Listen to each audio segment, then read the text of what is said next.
Hello bachcho, let's read the question. So the question says the printing press has made knowledge accessible to a large number of people, but what kind of knowledge is it?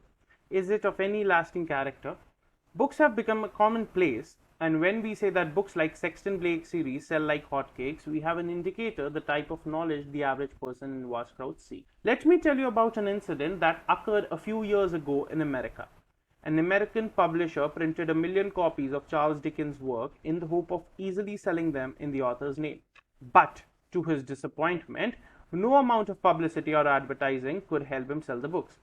He devised a strategy.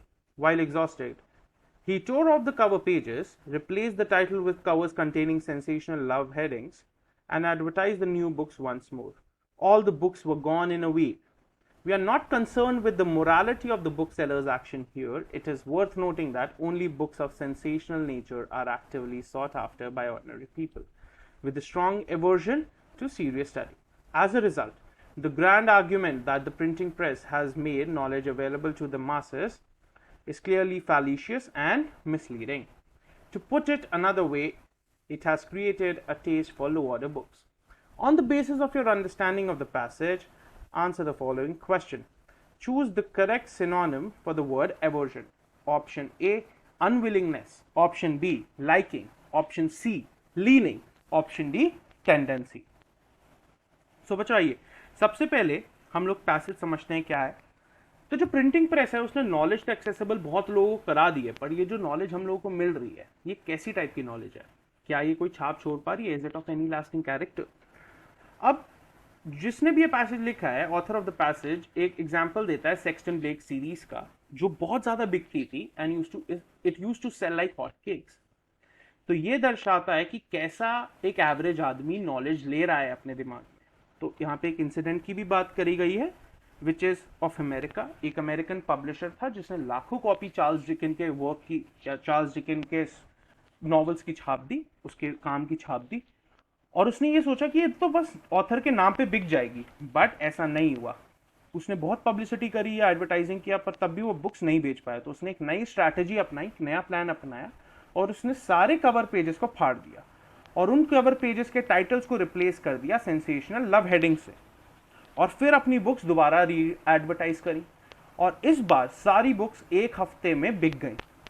तो यहाँ पे हम ये जानना चाह रहे हैं कि हम इससे कंसर्न नहीं है कि बुक सेलर की मोरालिटी का क्या इशू था या उसने ऐसा क्यों किया. हम ये ज्यादा जरूरी जानना चाहते हैं कि जो लोगों तक किताबें पहुंच रही हैं, जो लोग पसंद कर रहे हैं जिन बुक्स को पढ़ना, वो कैसे टाइप के हैं, वो सेंसेशनल नेचर के, rather than serious study. Right?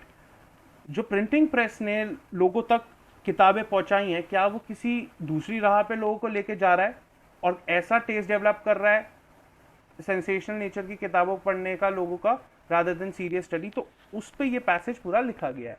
अब हमारा क्वेश्चन क्या है? Choose the correct synonym for the word aversion. सबसे पहले सिनोनिम का मतलब समझते हैं क्या है.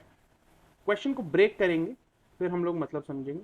सिनोनिम का बच्चों मतलब होता है सिमिलर मीनिंग्स, सिमिलर मीनिंग्स या पर्यायवाची. तो सिमिलर मीनिंग्स जिनका एक दूसरे से मतलब मिलता जुलता हो.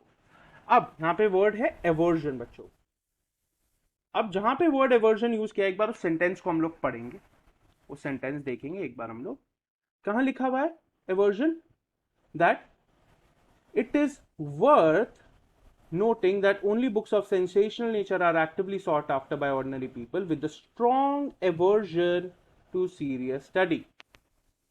मतलब एवर्जन का मतलब होता है बच्चों यहां पे, या जनरली मतलब होता है डिसलाइकिंग. क्या मतलब होता है? डिसलाइकिंग या डिसलाइक लिख देते हैं हम यहां पे, डिसलाइक बच्चों. तो अब एक एक करके ऑप्शंस को हम पढ़ते रहते हैं. अनविलिंगनेस, बिल्कुल अनविलिंगनेस ही होगा वो. अनविलिंगनेस, भाई अगर आपको कोई चीज नहीं करनी है, आपको नहीं अच्छी लगती है ना, तो अगर आप उसे करना चाहोगे तो भी आप अनविलिंगली ही तो करोगे उस चीज को. अब जैसे मान लीजिए कि किसी को फुटबॉल खेलना नहीं पसंद है, राइट, मेरे को क्रिकेट खेलना ज्यादा पसंद है. तो अगर मेरा दोस्त आके मेरे को बोले कि यार चल फुटबॉल खेलने चलते हैं, तो मैं अनविलिंगली फुटबॉल खेलने जाऊंगा. मेरी लाइकिंग नहीं है, I dislike that, but I will go unwillingly. So the correct option would B unwillingness.